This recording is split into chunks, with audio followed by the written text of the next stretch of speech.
حضرت ابو ہریرہ رضی اللہ تعالی عنہ سے روایت ہے کہ ایک دیہاتی نے مسجد میں پیشاب کر دیا۔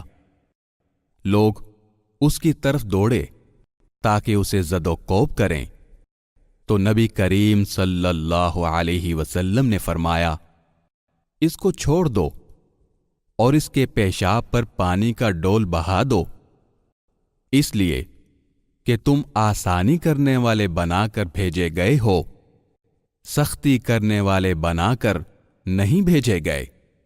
اسے امام بخاری نے روایت کیا ہے۔